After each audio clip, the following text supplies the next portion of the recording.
Saya sudah bersama Ketua Dewan Etik Perkumpulan Survei Opini Publik Indonesia atau disingkat Persepi, Profesor Asep Saifuddin. Prof, terima kasih sudah di Rosi. Prof, Persepi ini kan sebuah organisasi profesi yang membawahi para peneliti atau dari lembaga survei atau para pollster.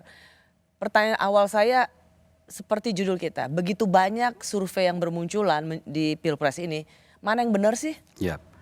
Ya, pertama banyaknya survei yang bermunculan itu karena musim hujan udah ada aja, musim politik ya, Pilpres ini kan sebagai penanda. Ya, survei-survei juga ingin tahu ada demand dan juga ada yang ingin juga dari pasangan. Jadi gayung bersambut. Jadi saya pikir kalau munculnya sih normal lah.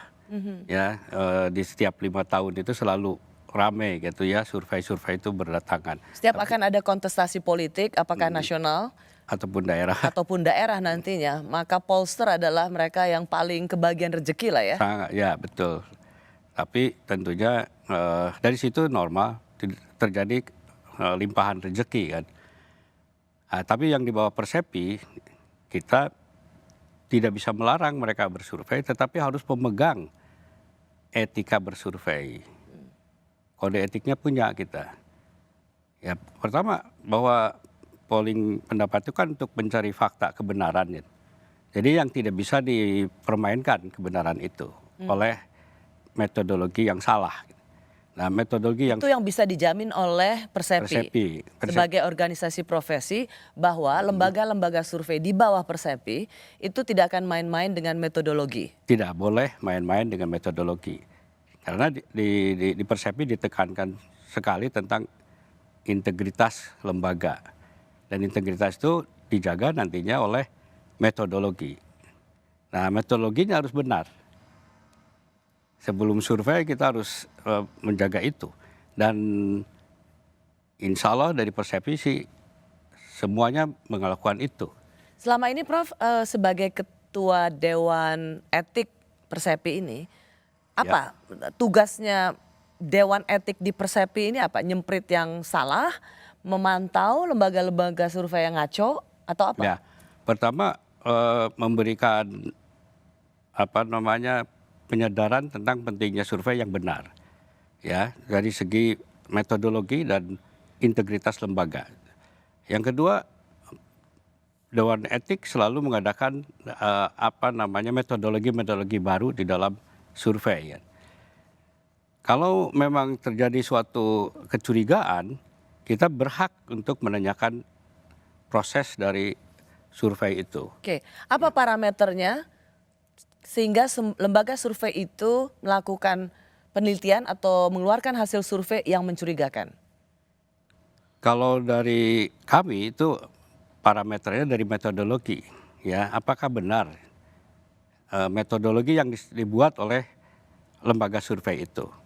Dengan asumsi lembaga yang ada di bawah Persepi itu sudah kredibel ya, artinya lembaga yang sah yang memang kita teliti banget sehingga dia masuk ke anggota Persepi. Tapi dalam metodologi kita harus tekankan banget bahwa mereka melakukan metodologi yang benar. Nah, kalau penyimpangan itu terjadi suatu perbedaan yang sangat signifikan di antara lembaga-lembaga survei di bawah Persepi, itu kita akan kumpulkan bagaimana Anda melakukan survei itu. Jadi itu ketat ya?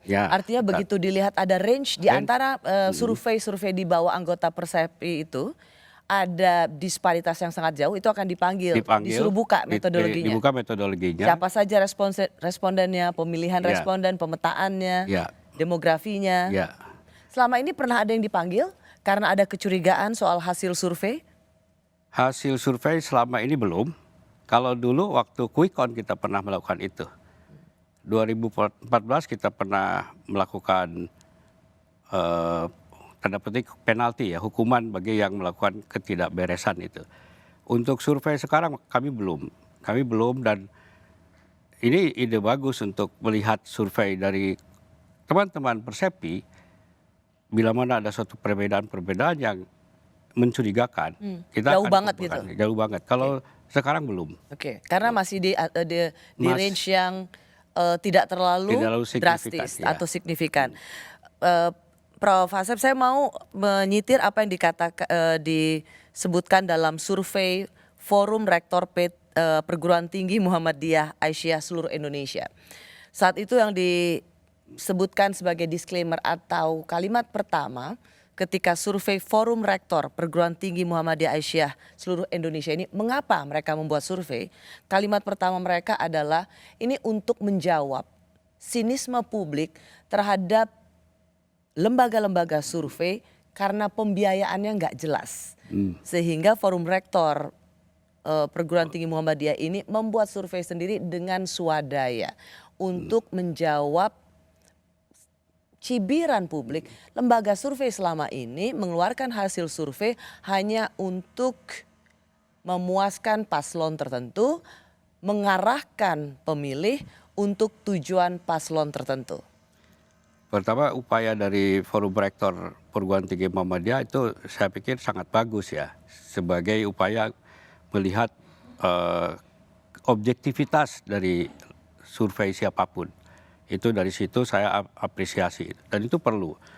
Nah, tetapi untuk lembaga survei yang berada di bawah Persepi itu memang kami tidak boleh ada hasil yang ditentukan atau merupakan fungsi dari dana. Dana dari siapapun harus bebas. Termasuk dari pasangan calon? Termasuk dari pasangan calon yang juga harus tidak hanya satu pasangan calon. Kita harus buka dananya itu dari berbagai partai sehingga tidak ada pengerucutan ke satu partai. Nah itu kita sepakati. Karena memang kita belum... Sorry Prof ya, supaya ini clear. Ya. Begini, jadi diizinkan atau dibolehkan lembaga survei itu dibiayai oleh pasangan calon dan kemudian dia merilis hasil surveinya meskipun dananya dari partai politik tertentu atau paslon tertentu, itu boleh? Boleh, tapi harus ditekankan bahwa hasilnya tidak boleh dideteksi oleh pemberi dana itu. Maksudnya? Maksudnya pemberi dana hanya memberikan dana saja. Survei secara benar dilakukan oleh lembaga survei itu, hasilnya adalah hasil dari penemuan itu sendiri. Tidak boleh ada suatu fungsi yang disebabkan oleh pemberi dana. Itu Anda ingin mengatakan bahwa boleh pasangan calon presiden tertentu membiayai lembaga survei selama hasilnya tidak dipengaruhi oleh besaran biayanya. iya. Karena kan lembaga survei untuk membuat satu survei itu mahal sekali. Iya, cukup mahal. Itu minimal 4 miliar rasanya.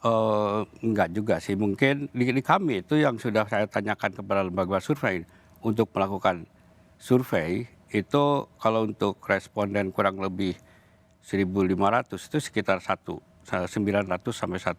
Untuk Pulau Jawa, untuk seluruh Pulau Jawa sebagai provinsi kunci Jawa Barat, Jawa Tengah, Jawa Timur, iya. enggak Prof, lebih Prof. 900 sampai itu yang saya dapatkan dari lembaga survei. Lebih mahal. Ya, Membuat survei untuk kalau capres dan atau terkait sama pemilih itu mahal sekali. Iya, Makanya iya. kemudian kan ada pertanyaan siapa yang membiayai dan apakah hasilnya itu akan tergantung siapa yang membiayai dan itu akan diarahkan pada pembiayaan siapa donaturnya atau siapa Nah sponsornya. itu yang tidak boleh. Di Persepi siapapun yang memberikan donasi terhadap survei itu jangan sampai ada suatu upaya untuk disesuaikan dengan keinginan pemberi donasi. Itu yang tidak boleh. Di Persepi tidak boleh kita terikat dengan pemberi donasi. Itu sudah bagian dari kode etik di kita. Berapapun biayanya ya. Kalau begitu Prof, kenapa sih tidak biaya survei itu atau pembiayaan untuk survei ini tidak dideklar saja untuk juga sejalan dengan integritas lembaga survei yang seperti ditekankan di organisasi ini. Kan gak ada salahnya bahwa ini dibiayai oleh, mengapa itu tidak menjadi salah satu bagian dari kode etik? Sampai sekarang kita belum mewajibkan untuk membuka, tetapi itu ide bagus untuk dilakukan itu. Cuman rambu-rambu bahwa pemberi biaya, donasi, jangan sampai menekan outputnya harus sesuai dengan keinginan. Itu tidak boleh. Dan itu udah rambu-rambu yang sangat jelas di Persepi. Oke. Jadi clear di sini bahwa lembaga survei itu bisa dibiayai oleh pasangan calon atau kontestan dalam pemilu, tetapi memang tidak boleh hasilnya itu harus bebas. sesuai dengan harapan yang membayar atau bohirnya. Ya.